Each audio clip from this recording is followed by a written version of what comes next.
Biker's gang leader noticed the waitress's bruises. What he did next shocked the whole town. The neon sign of Maggie's Diner flickered weakly in the rain, casting a hazy glow over the quiet street.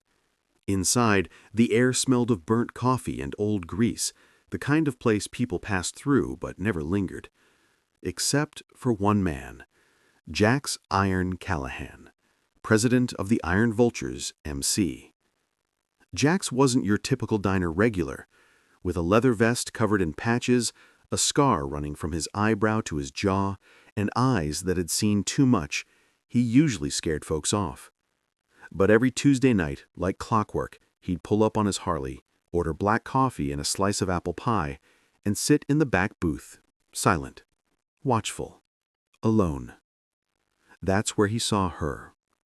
Lena, the new waitress, early 20s, with tired eyes that tried too hard to smile.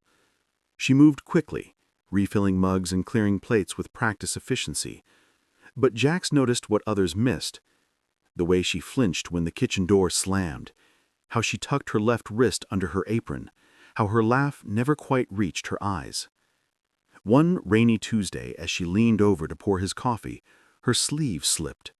Just for a second. But it was enough. Purple bruises circled her forearm like a cruel bracelet, fresh ones layered over fading yellows and greens. Jax didn't say a word, but his jaw tightened, his knuckles whitening around his mug. He watched. For weeks he watched. Saw the way her manager, a slick-haired man named Carl, would corner her near the register, his hand gripping her shoulder too long, his voice low and sharp. How Lena would shrink into herself, nodding quickly, eyes downcast. Then came the night. Everything changed. It was closing time. Rain hammered the roof. Jax lingered longer than usual, pretending to read a newspaper. Through the diner's foggy window, he saw Carl grab Lena's arm and yank her into the storage room. A muffled cry. A crash. Jax was on his feet before he even thought. He kicked the storage room door open so hard the frame splintered. Carl spun around, red-faced, Lena cowering behind a stack of boxes, her lips split, tears streaming silently down her cheeks. "What the hell do you think you're doing?" Carl snarled, puffing out his chest. "This is private property." Jax didn't shout. He didn't need to. His voice was low, calm, and colder than winter steel. "Let her go." Carl laughed nervously. "Or what? You gonna rough me up, tough guy? I'll call the cops." Jax stepped forward. One step. That was all it took. Carl stumbled back, tripping over a crate. "You touch her again," Jax said, his eyes locked on Carl's, "and you won't need to call the cops. I'll bring them myself, with evidence." He turned to Lena. "You okay?" She nodded, trembling, unable to speak. Jax didn't leave. He waited until Carl, humiliated and shaking, locked up and fled into the rain. Then he walked Lena to her beat-up sedan, opened the passenger door for her, and said, "Get in." She hesitated. "I'm not him," Jax said softly. "I'm not here to hurt you." Something in his voice, the quiet sincerity, made her obey. He drove her to the county hospital, sat with her while a nurse documented the bruises, took photos, filed a report.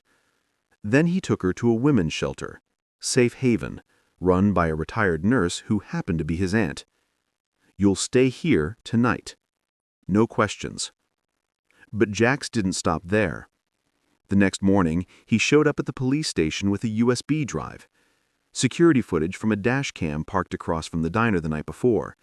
He'd had one of his brothers loop it near the alley. It showed Carl dragging Lena by the arm, shoving her against the wall. Carl was arrested by noon. But the real shock came days later. Jax and the Iron Vultures rolled into town, not on a rampage, but with tool belts and paint cans.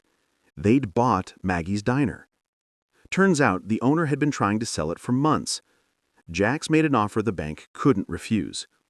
He kept every employee, except Carl, of course, and hired Lena as assistant manager, gave her equity, a real future. The townspeople whispered, They expected chaos, violence, drugs. Instead, they got free breakfasts for seniors, a community board for job postings, and a safe space for anyone who needed it. Lena, slowly, began to heal. Her smile became real. She started taking night classes. She even laughed, loud and bright, when Jax tried to cook pancakes and nearly burned the kitchen down. One evening, as the sun dipped below the hills, Lena found Jax sitting in his usual booth, staring into his coffee. "Why?" she asked quietly. "Why did you help me?" He looked up, his rough face softening. "My sister," he said. "She didn't make it out." Lena's breath caught. She reached across the table and gently placed her hand over his. "You saved me," she whispered. Jax shook his head. "You saved yourself. I just held the door open." Word spread, not just about what Jax did, but about the diner that became a beacon of hope. People came from neighboring towns just to eat there, to feel the warmth, to witness the impossible, a biker gang running the kindest place in town. And every Tuesday night, Jax still orders black coffee and apple pie. Only now, Lena brings it to him herself and sits down to share a slice. Because sometimes the most feared hearts hold the deepest compassion.